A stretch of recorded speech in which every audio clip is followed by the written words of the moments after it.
ভাইকে খুনি, সিরিয়াল খুনি শেখ হাসিনা জেলখানায় ঢুকে নিজ হাতে জবাই করে হত্যা করেছিল। পদত্যাগ করে দেশ ছেড়ে পালানো সাবেক প্রধানমন্ত্রী শেখ হাসিনার বিরুদ্ধে $500 কোটি আত্মসাতের অভিযোগ উঠেছে। যুক্তরাষ্ট্রভিত্তিক ওয়েবসাইট গ্লোবাল ডিফেন্স কর্পের দাবি, রূপপুর পারমাণবিক বিদ্যুৎ কেন্দ্র প্রকল্প থেকে এই টাকা বের করে নেওয়া হয়। অসৎ পথে উপার্জিত অর্থ দিয়ে বিরিয়ানি খাওয়ার থেকে সৎ পথে নুন ভাত খাওয়া অনেক মর্যাদার, অনেক সম্মানের, অনেক ভালো। এটাই হলো বাস্তবতা।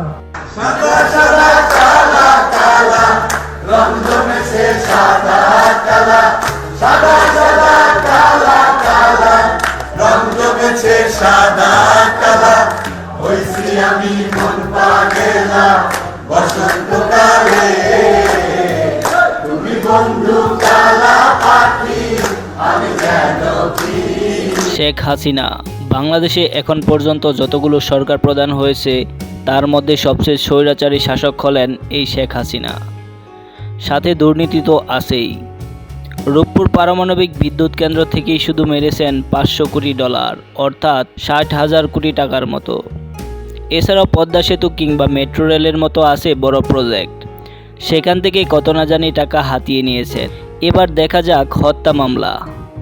মেজর বুজলুর রহমান শেখ মুজিবুরকে হত্যা মামলার ফাঁসির আসামি ছিলেন তিনি, কিন্তু ফাঁসি হওয়ার বদলে তাকে জবাই করে হত্যা করেছেন বলে দাবি করছেন তার পরিবার এবং এলাকাবাসী।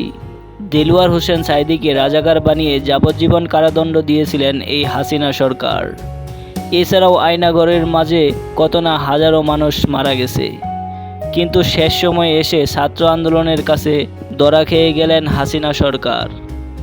এখানেও বাদ রাখেননি হত্যা।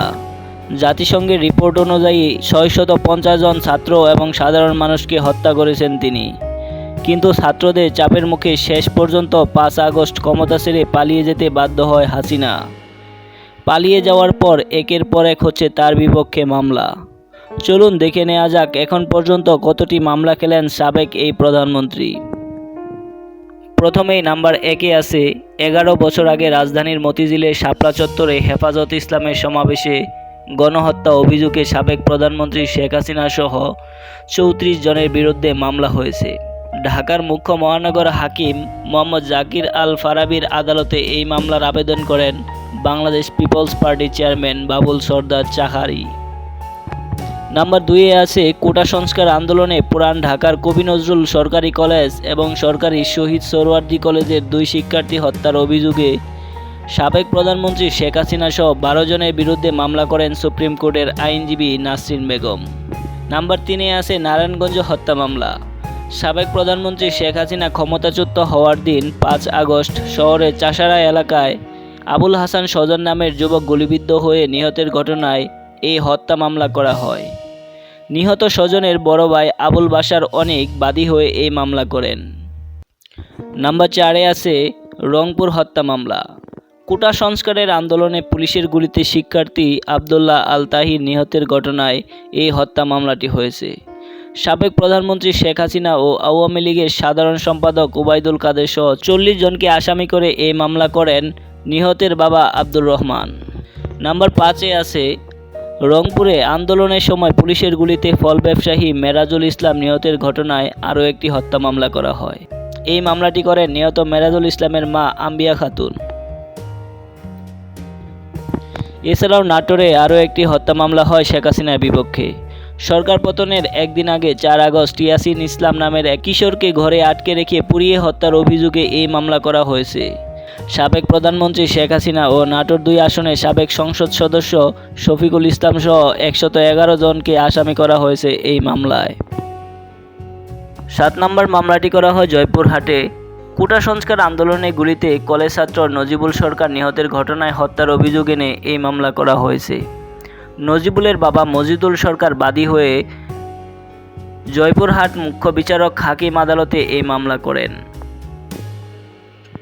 সাবেক প্রধানমন্ত্রী শেখ হাসিনা ছাড়াও মামলার আসামি করা হয়েছে সাবেক সেতুমন্ত্রী ওবায়দুল কাদের সহ 128 জনকে। বৈষম্য বিরোধী ছাত্র আন্দোলনে রাজধানীর মিরপুরে লিটন হাসান লালু ওরফে হাসানকে গুলি করে হত্যার অভিযোগে শেখ হাসিনা সহ 148 জনের বিপক্ষে মামলা করা হয়। হাসানের ভাই মিলন বাদী হয়ে এই মামলা করেন। এ নিয়ে শেখ হাসিনার বিরুদ্ধে সারা দেশে 16টি মামলার খবর পাওয়া গেছে। এর মধ্যে 12টি মামলায় হত্যার অভিযোগে, 3টিতে রয়েছে গণহত্যা এবং মানবতা বিরোধ অপরাধের অভিযোগ, আর অন্যটি অপহরণের মামলা। বাংলাদেশে হত্যা মামলার বিচার কি বলছে বাংলাদেশের সংবিধান? বাংলাদেশে কোনো ব্যক্তির মৃত্যুদণ্ড তখনই কার্যরত হয় যখন সেই ব্যক্তি বাংলাদেশের বিরুদ্ধে যুদ্ধ করা, বিদ্রোহে উৎসাহিত করা, মিথ্যা প্রমাণ দেওয়া যার ভিত্তিতে একজন নিরপরাধ ব্যক্তির মৃত্যু হয়, হত্যা, শিশুর আত্মহত্যায় সহায়তা, শিশু হত্যার চেষ্টা এবং অপহরণ। 1898 সালের ফৌজদারি কার্যবিধিতে বলা হয়েছে যে তার মৃত্যু না হওয়া পর্যন্ত তাকে গলায় ফাঁসি দেওয়া হবে। শেখ হাসিনার বিরুদ্ধে হওয়া এতগুলো মামলার যদি রায় হয় তাহলে শেখ হাসিনা কী হবে? ফাঁসিতে ঝুলবেন নাকি যাবজ্জীবন কারাদণ্ড পাবেন?